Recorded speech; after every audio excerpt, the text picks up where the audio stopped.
Welcome to It's Art, Let's Talk About It, a podcast sponsored by the Museum of Western Art in Kerrville, Texas. Located in the heart of the Texas Hill Country, the museum is dedicated to the preservation and promotion of the American West, especially through the art of the West. In this podcast series, we will visit with artists, art collectors, and gallery directors working in the Western art genre. We'll talk about the history and heritage of Western art, and we'll talk about why talking about Western art is so important. I'm Darrell, the executive director of the museum, and I'll be your host for It's Art, Let's Talk About It. The podcast is a member of the Texas Hill Country Podcast Network. We're thrilled to announce that It's Art, Let's Talk About It was honored with a Communicators Award of Distinction for podcast in 2024. In today's episode, Darrell visits with sculptor Eric Slocombe on his journey in art. We're joined today by our good friend Eric Slocombe. And Eric, the podcast is It's Art, Let's Talk About It. So let's talk about some art. Welcome to the show. Yeah, thank you very much. Yeah, no, if anybody's interested, they're hearing background music. It's because we're not at a bar, but we're at the YO Hotel at the Texas Masters show that you do every year and have for a number of years here. It has. This is my fourth year, and always a good time. And starting getting some regular people coming in looking at the work. For those of you who don't know, Eric's a sculptor. And it's been a sculptor for a number of years. And Eric, what I'd like to do is start by, not everybody comes out of the nursery, they're sculpting clay. How'd you get your start in the Western art world? Yeah, I grew up in southern Colorado, and so I had plenty of room to adventure, and that's where my love for wildlife and the outdoors came from. But I don't remember not having clay to play with. In younger years, I'd make little creatures and monsters and dragons and such. And then as life went on, it just always seemed to be there to sculpt and do that. It's not what you've always done, though, right? No, there's for a no, I've had many jobs that paid the rent, so to speak. I've worked at grocery stores, been a baker, UPS for 19 years, which was great. And all these day jobs afforded me the luxury of going to shows on the weekends, and if I didn't sell work, that was not a problem because I had my day job on Monday. Right. And so it allowed me to learn and refine my sculpting abilities and learn everything from mold making to welding to all the different facets. One of the things that I've noticed about your work is that you do a lot of it yourself. Yes. Right? I mean, you do the chasing, not the casting, but the welding things back together, which is the chasing process. The patinas, you're known for your unique patinas. Yeah. And the part of that comes from your time as working in a foundry. Yes, I spent about 4 years working at what was then Deep in the Heart Art Foundry and got hired there to do their enlarging process. But since I could make molds, I made molds and worked in the metal shop and did enlargements and pretty much everything foundry based, which of course just honed my skills even more. And that helps in getting to the final product, because a good bit of the expense with doing a bronze is some of that work you would have to pay to have done. Correct. You can do it yourself in your studio there. Yeah. In San Marcos. Yeah. So that's part of the whole deal. But yeah, I mean, fascinating. I mean, a baker. Yep. You worked in grocery stores. Yep. UPS driver. You don't get that combination very often. Yeah. It's been quite a ride. I'm glad for many years now it's been full-time artwork, which is just so nice every day, getting up and loving what I do and carrying on with this. How would you describe your style? Is it Western? Is it animals, figures? What are we talking about? I'd say it's a little bit of everything. I enjoy the wildlife that's out there. I've always been intrigued by the indigenous culture and of course their life in the wild and history. I really enjoy history. That was actually one of the few classes I paid attention to in school. And so I find myself doing a lot of research on my pieces, no matter what the subject is. If I don't know something, I look it up and I make sure I'm very knowledgeable on what I'm sculpting, which helps me bring the piece to life. One of the things that people do a lot, Eric, when they're listening to this podcast, they're doing it from our website. Mm-hmm. So they're looking at our photographs, and one of the photographs we'll put up is this raven that's going to be on the site. It's called Let There Be Light. Yeah. And it's a cute little piece, a great piece. We had it in our show, was it last year? I think, Last year, yeah. At the Museum of Western Art show. Yeah. And so we'll have that picture up on the website so people can play. But if people want to play along, they go out to ericslocombe.com. What is it? Yep, ericslocombe.com. Is that simple? Just your name? Yep, just my name. E-R-I-C, Slocombe, S-L-O-C-O-M-B-E Yep. .com. Yep. And they can read and hear more about you. Yeah. Out there at ericslocombe.com. Yeah. So if you're listening along on the podcast today, our guest is Eric Slocombe, of course, sculptor, and got your start day jobs doing this driving and all of that. But at what point did you make that scary decision that I'm going to be a full-time sculptor? Be full-time sculptor. I'm going to do all this. This is all I'm going to do. Man. Yeah. Through the years that I was UPS driving, I'd kind of built a small collector base. And so the artwork and the art sales were coming along strong over the years, and I was taking vacations and weekends to do art shows. And then it finally got to where the income with the art was catching up with my UPS paycheck. And so it just got down to where it was time to make the jump. So you traded one career where you're lifting heavy boxes and carrying out rotator cuffs and knees and hips are going out for another career where you're doing the same thing. You're not very smart there, are you? Yeah. The UPS job was physically very demanding, and so is the sculpting. Yeah, everything seems to be either heavy or hot, can burn you, cut you. It's a risky business. And like I said, how many years ago was it that you said, I'm going to be an artist? Yeah, I think it's been close to 15. Is it 15 years? Yeah, that it's been a full time. 9. Yeah. Somewhere in that range. Yeah. At the height of the recession and the terrible market. Yeah. Great. That's when I stepped in. Welcome to the art world. And it was brutal. I remember the first few months not having that regular paycheck. It was concerning. But after a while I always told myself, if I work as hard for myself as I did for my UPS job, that I would be okay. And I think that still rings true. The harder you work, now that I'm self-employed, if you will, the opportunities are there, but you've got to be willing to go get them. Yeah, I don't remember who said it, but it's the harder I work, the luckier I seem to get. Yeah, indeed. And I think that's true in the art world as well. Talk about the shows that you're in. You're in the Museum of Western Art, our annual roundup. You've been doing that for a number of years now. Yep. And been one of our top 10 sellers every year. It's always really fun to watch. You sell good work, and so that's always fun. Indeed. And so you do that show, you do this one here at the YO Hotel every Memorial Day weekend. Correct. For those of you listening, if you're hearing a lot of background noise, we're sorry about that, but that's what you're having to put up with when you have a busy show going on in the hotel. Indeed. There's background music, people talking, and boy, it sure is picking up on the microphones. Yeah, indeed, yes. And I do a show. My first show usually every year is in March, and that's the NatureWorks show, NatureWorks Fine Art Show in Tulsa, Oklahoma, and been doing that for about 12 years. And then I do Sculpture in the Park in Loveland, Colorado. Colorado, great show. Yeah. Yep, and that's always been a great show to do. And this show, of course, has turned out to just be really good. And then some of them I pick up. I do the Woodlands Waterway Fine Art Show in Houston, and that's been a good show. And but over the years, I've done everything from the Southeastern Wildlife Expo in South Carolina.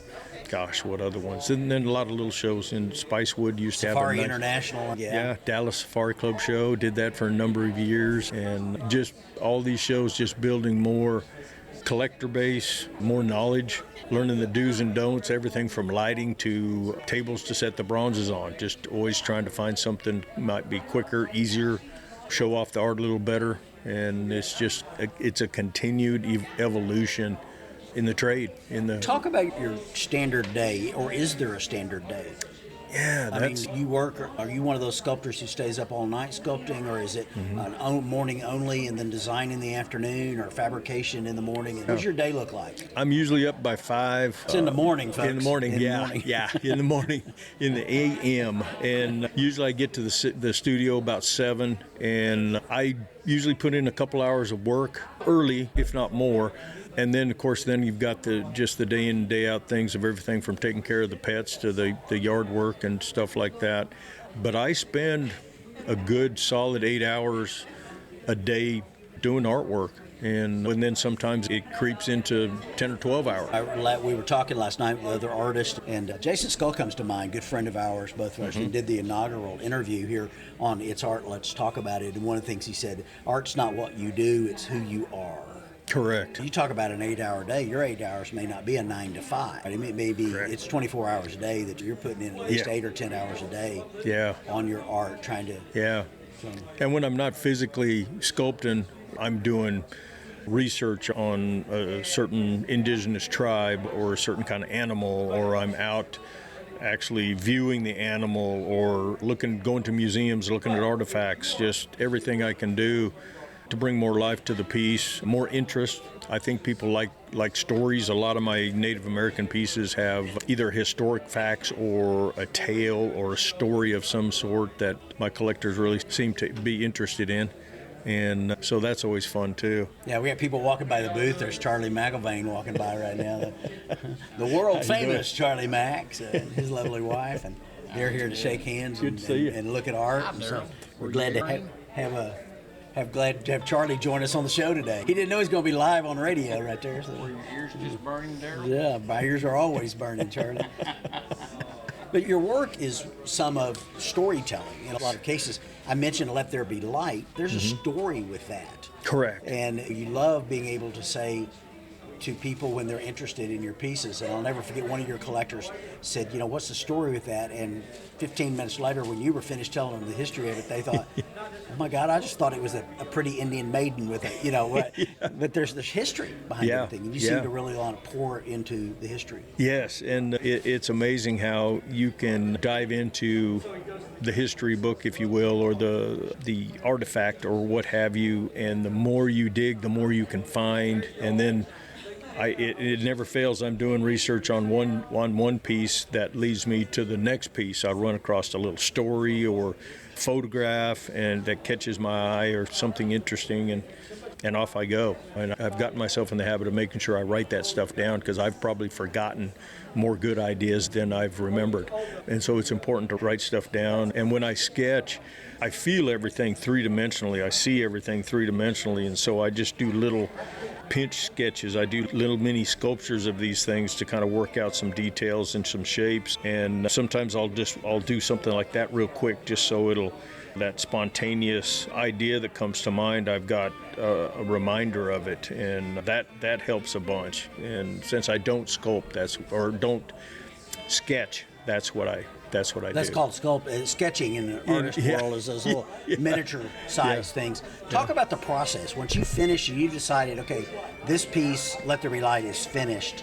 You then got to take it to the foundry, and you've got to start getting waxes, or you do the waxes and molds yourself? And correct. I do actually make my own molds, which knowing the whole procedure and being able to do the whole process of every step allows me, when I make my molds, to design the molds so they're user friendly, so the mold is good, so the waxes are better, and so by the time it gets to the actual metal work, the metal workers have an easier time of putting them together.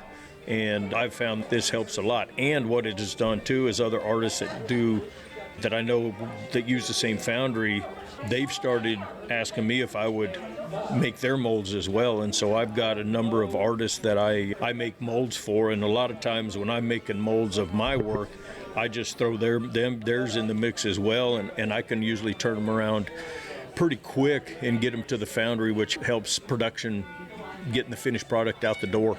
Because bronze work right now, bronze foundries are notorious. They're 7, 8, 10 months behind. Yeah.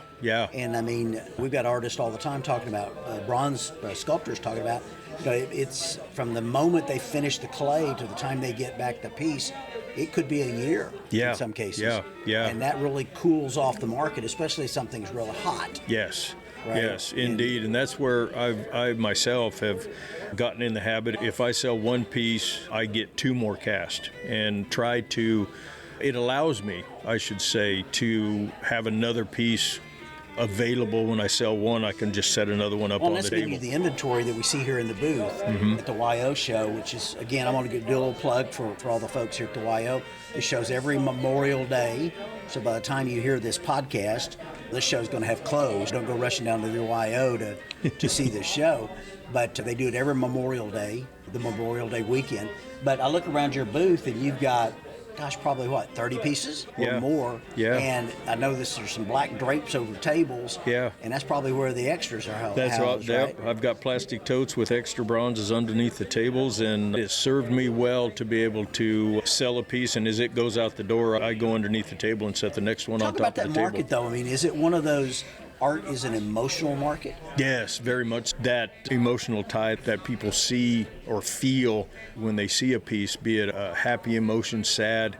If selling art, if you don't make the connection and get the sale at that time, it can cool off to the point where they'll change their mind.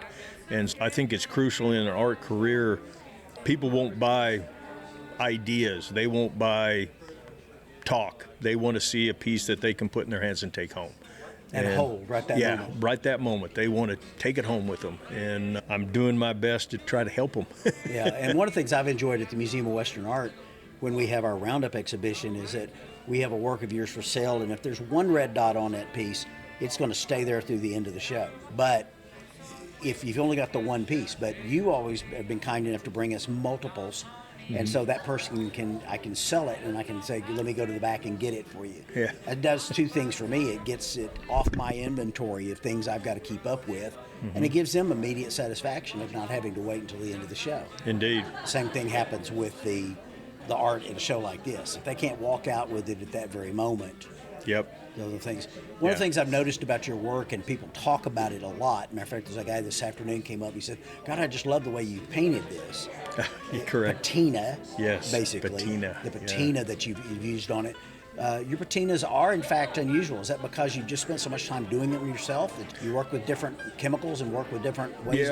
Yeah. I started with real basic French brown patinas, and have noticed with my collector base, as it gets younger, they want something a little different than their grandparents' French brown sculpture. They want a little more color, a little more shine, some high polished areas. And so I've started to bring in some more colors, if you will, to evolve with the changing market. And even though I love the French brown patinas, I think they're just classic and great.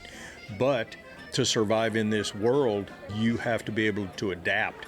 And the patinas, it's an interesting craft in itself. There are people that do nothing but do patinas for sculptors. And I have found doing them myself, I can control the color and how light or dark and this and that, because it's really hard to explain to somebody else. When you mean lighter or darker, it doesn't mean black or white. And so it's just easier for me to end up doing it myself. And I've watched patineurs at foundries, talked to multiple people, other artists that do patinas, and I've just learned and picked things up. It saves on that along the production way. Time as well, right? What's that? Saves on that production time as indeed. well, right? Yeah, indeed. So your turnaround at a factory or at a foundry is so much quicker. Oh, indeed. I can go in if my foundry's behind.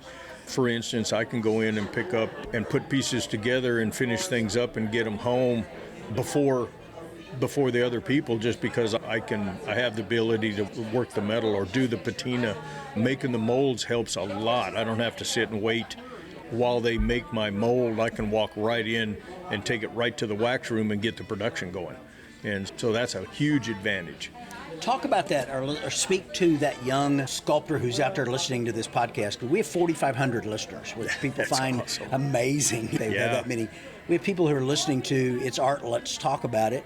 By the way, an award-winning podcast. The A people gave us an award of distinction recently for our first year in the business. Not bad to win a major national award in get a little sculpture. But a lot of people are listening to this, and some of them are going to be new sculptors. They're saying to themselves, gosh, I wish I knew what he knew, right? I mean, what would you say to that person? What's the number one critical, is it put in that 8-hour day, that 10-hour day, work hard, develop a myriad of skills, start off at a foundry? I mean, how do you guide that young sculptor who's going to find it an expensive business to get started in. Oh, indeed. Yeah. The cost, I think, is one of the biggest stumbling blocks. Is you've got materials of your own clay and tools, and then you've got mold making, and the foundries will do that. They will do the whole thing from start to finish if you bring in your finished piece. But of course, there's a huge price tag with that. I would say if a beginning sculptor, if he can find a mentor, somebody he can pick up a phone and call and ask questions to. And most artists are pretty good about sharing what they know, and I know I am. I'm pretty much wide open. I've got no secrets. But you need to learn how to actually see, not just look at things. You need to look at the shapes of things and get away from looking at all the fancy detail and all the fur and the hair on the deer and the giant antlers and the buckskins on the indigenous people and all the beadwork and all that. If you don't have your basic shapes in proportion and there's some interest in that, some movement, even in a standing figure, there's got to be some movement of some sort to keep the viewer interested, and proportions are a huge thing. And so a person can do a lot of studying and a lot of sketching of anatomy, ears, nose, eyes, body parts. Hands are a big thing. I think they carry a lot of emotion to pieces, and so you can take a lot of time to practice your skills, not necessarily on a whole sculpture, but just take 3 or 4 days and sculpt nothing but hands, sculpt nothing but noses, do a face, and then squish the clay up and do a different face, get different emotions in that. Young artists go, squish the clay, oh no, my God. Yeah.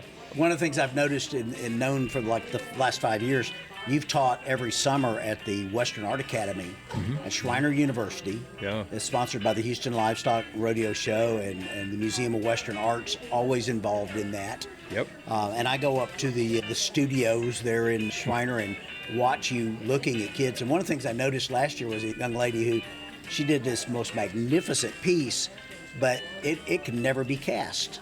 Yes. It has so much intricate details to it. Yeah. She didn't understand that it's not just a matter of going from clay to bronze. The bronze has got to get down in the channels and fill in behind the curves. And she was creating an unpresentable or unmanufacturable student. I remember you telling her that, thinking, and you could see the crestfallen. She was just depressed because I've created this masterpiece that can't be done. Well, it can be done financially. Yeah, in a point where it'll be where you could make some money selling it. Yeah, because I mean it's just the production's too high. The production cost, and so you showed her ways of getting around that. Indeed, and a lot of that comes with time. But I think I educated her on when you do a bird, you're better off not sculpting every single feather. You have to just give the idea and the volume of feathers, and then add shapes to make that read like it's a nice fat plump bird with lots of fluffy feathers. And it's an interesting thing to learn how to do. It takes a lot of time. What's next for Eric Slocombe? What are you going to do? I mean, where do you see this going? More shows, different shows? Trying to get into, I mean, you're represented in Wimberley, Texas at the Pitzer Fine Art Gallery. Yep, I'd like to give them a little shout out. Yeah, and it's a fantastic gallery in Wimberley, and you're Texas. Represented by the Museum of Western Art and our museum store with several works. Yep, and that's a good place. I'd love to have representation in Santa Fe and maybe Jackson Hole, because I've found those are destination points for people to go looking for art, and collectors go there looking for good art. And I'm in the process of doing that, and that's not an easy road either, because the galleries you've got to learn the skills to approach galleries and make your pitch. There's a lot of galleries out there too. Indeed. Well, a lot of artists trying to get into those galleries. Oh, indeed. As well. Yeah, hundreds and hundreds. These galleries get just swamped with hundreds of artist applications, if you will, weekly. And it would be a miserable thing telling everybody no. I can't imagine, because we have a store, and we represent half a dozen artists in our store with fewer, smaller pieces. I can't imagine trying to do it and that's all you did, like at a gallery. Some of the great galleries in this country. Yeah. So trying to get into additional galleries around the country. Yeah, and working on some bigger pieces. Yeah, let's talk about your monumentals. You've got a couple that we've got one in the early stages. Johnny Manziel, a sculpture of the famous football player, who was a famous football hero here in Kerrville, Texas. So that one is early stages. We don't know if it's going to be created or not, but we've already made the presentation on the maquette. We'll see on that. And more importantly, though, you're about finishing up one on a golfer. Yes, I was commissioned to do a life-size sculpture of Tom Weiskopf, who was a professional golfer. Probably his high time was 70s and 80s. Right. And then he went to designing golf courses after his pro career when he retired from that. And so this piece I'm working on is going to go in front of the clubhouse on a golf course that he designed in Sedona, Arizona. And that's been a great project, which I'm just a few weeks from being finished with that one. If you can keep your dogs from chewing up the legs on the... Yeah, my sweet little Labrador retrievers try to help, and they eat the edges off all the clay that I'm working on. It's a crazy thing. So, yeah, one of those pitfalls with the studio. But yeah, I'll tell you one thing with this business, you have got to have a sense of humor, because if you're too serious, it'll wreck you. I mean, you got to be able to laugh at yourself, and if you get too intense, if you get too emotional, you will shut down, and because it's a tough business. It's brutal sometimes. You got to get a thick skin and be able to take the ridicule and people not wanting to see your work, not liking your work. And you can't take that personal, even though it is extremely personal, but you got to be able to shed that and move on.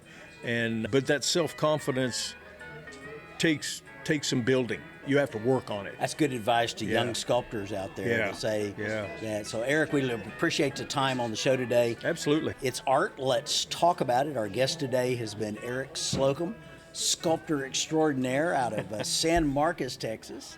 And an opportunity for a little shout out to the missus here. Yeah, my lovely wife Paula's home waiting on me. She takes care of all the important things in my art business. Like so many artists I deal with, especially the men, I don't call, sometimes if I want real information, I don't call Eric, I call Paula. Yeah, indeed. James Muir, I call Linda Muir. I don't call, especially you sculptors. Indeed, you guys are, get the business thing. Yeah, so she's been a real mainstay in your success in your career. And congratulations on that and many more years.